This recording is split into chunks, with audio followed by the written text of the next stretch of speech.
B-A-T-C-H-I-N-P-I-P-S. I've been B-A-T-C-H-I-N-P-I-P-S. I've been.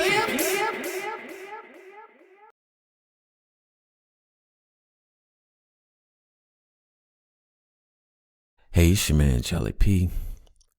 It's 3 o'clock in the morning, so excuse my tiredness in my voice, but I'm up looking at GJ, and I'm realizing, according to my angel dust rules, GJ technically is a valid angel dust setup, but for whatever reason, I don't like it. It does not look right to me, and I'm not gonna take this trade. And I think I just figured out why, because I'm looking at it, trying to figure out what is it about this setup that just looks off to me. Something's off. So like if it comes down to the 50 EMA, I'm not buying this. So just looking at the rules that we do have, it's above the 144 EMA. So I would only be looking to buy. It's coasting along the 10 EMA.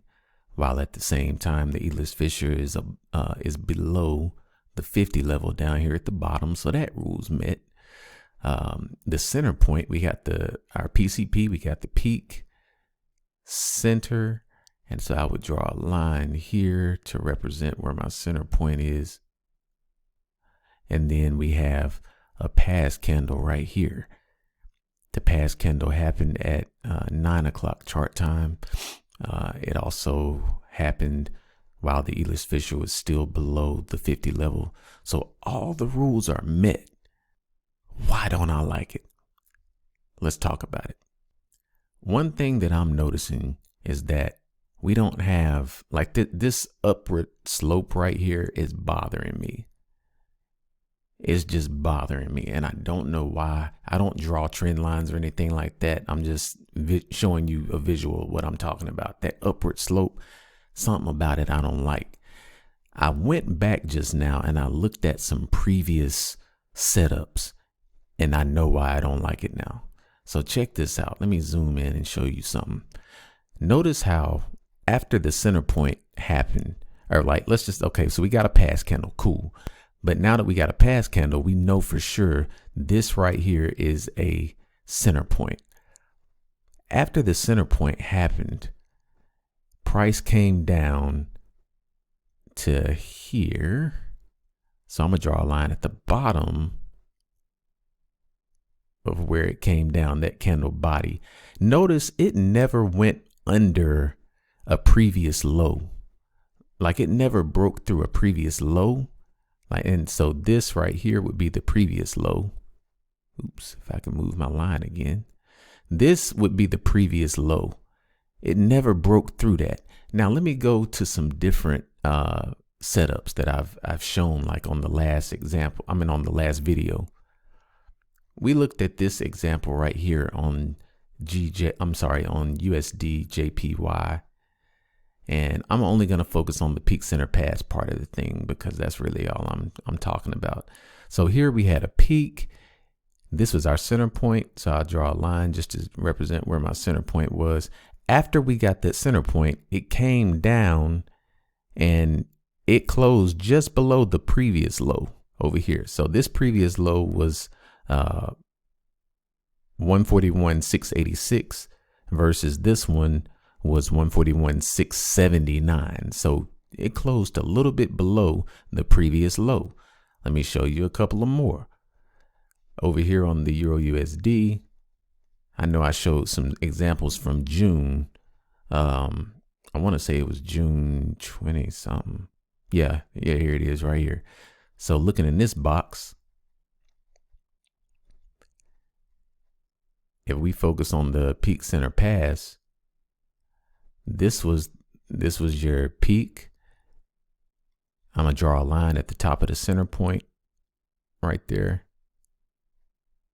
And then after that center point happened, it came down and this was a close, or you could even look at it like this. Actually, no, I ended up using this as the center point. That's right. My bad.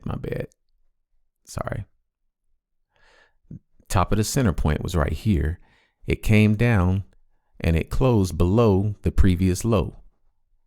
So after the center point, it closed below this previous low. Let's look at another one.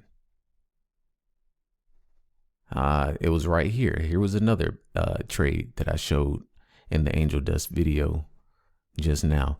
You got your peak. This one's super obvious. It came down, it came up, made a center point right here. I'll just drag this line, the same line, and use this one.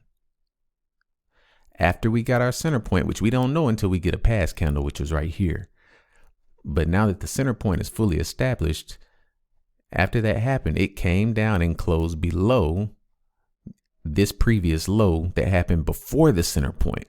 So in all the examples, and I can keep going and going, but in all the examples I've looked at so far, I just pulled up a random pair that I don't even trade like that for real. CHF JPY, and took a look at a couple of examples just to show, I'm trying to be thorough, just to prove a point, just to drive a point home. This one is really ugly, but still principle is the same. Peak, it came down, it made a center point. I'll draw a line at the top of the center point right here. And then it came down, which it didn't close below this line here per se, but it still gave me a close below a previous low somewhere. So maybe the previous low doesn't necessarily have to be before the center point, but look at this. Here's a low, it came up, and then it closed below a previous low before the pass candle happened. So I guess that's what I'm trying to say. I need to add a rule that potentially says before the pass candle happens, we need to make a new low. So like this candle broke below a new low, but now going back to GJ right now on H1, it hasn't broken past any lows anywhere. So I have a feeling this is just going to keep going down. I have a feeling. And so I'm going to sit back and I'm going to observe. There was one more example I had found, and I'm just trying to remember where it was real quick because I really want to drive this point home. Here it is right here. All right, last one, and I promise I'm going to shut up. You had your peak. Here's a center point. Boom. After the center point, or at some point, before the pass candle happened, at some point before the pass candle, it came down and it broke this low. So just to make sure y'all see what I'm saying. So we had this low, this red candle. It came up and made a center point, and then it broke down below a previous red candle before it made the pass candle, which was right here. So sometime after the center point and before the pass candle happens, we need price to make a new low. That's something I guess it's been in the back of my mind, like subliminally. I've never realized that's the actual thing, but that's why this was ugly to me. I've been spending the last 30 minutes trying to figure that out, and that's the conclusion I came to.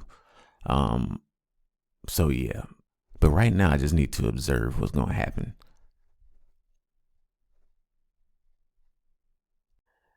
Okay, so now that the market is open back up and I see what GJ's doing, I can confidently say, yeah, that was not Angel Dust Friday. So I understand for anybody who took that trade, I get it.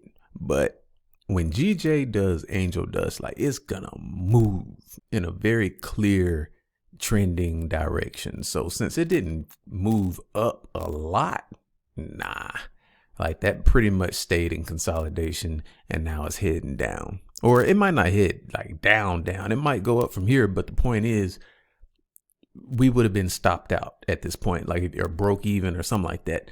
So that's not Angel Dust. So the rule is what I said before. And actually I took an Angel Dust trade on AUD USD Friday, which is continued down in the right direction. I was in right up here at the top of this wick on the H1 chart. I took the entry on M15, but I'm just staying on H1 so you can see the Angel Dust setup. and I was out down here with 30 something pips because it was Friday. It was taking a while to move, and AU doesn't really move that much on average. So I went ahead and just took that money since it was Friday. But market has opened and it's continuing down. That's what we should have seen on GJ if it was a true angel dust. So again, on AUD/USD, you've got the peak. This was my center point right here where I'll draw that line. And the rule, once again, is after the center point, but before the pass candle, price needs to make a new low or a new high. So since we're selling on this one, it would need to make a new high. And it did. On this green candle right here, it passed over the previous high that was over here right before the center point happened. Right here at the top of this green candle. It passed over that. Then it took off and made that pass candle. So yeah, I'm going to say that's an official new rule. I hate to add one on there, but hey, it is what it is. But the good thing is it's easy to spot, because if you see your setup and it's just got that diagonal, that weird diagonal stuff going on like this one did, and you know, when I pointed out, and I'm like, that just don't look right. You essentially kind of want some form of maybe either a more flattened out setup, or maybe something a little divergent. But this right here is just that ain't it. And now we see why. So yeah, take that and you know, keep that in mind going forward.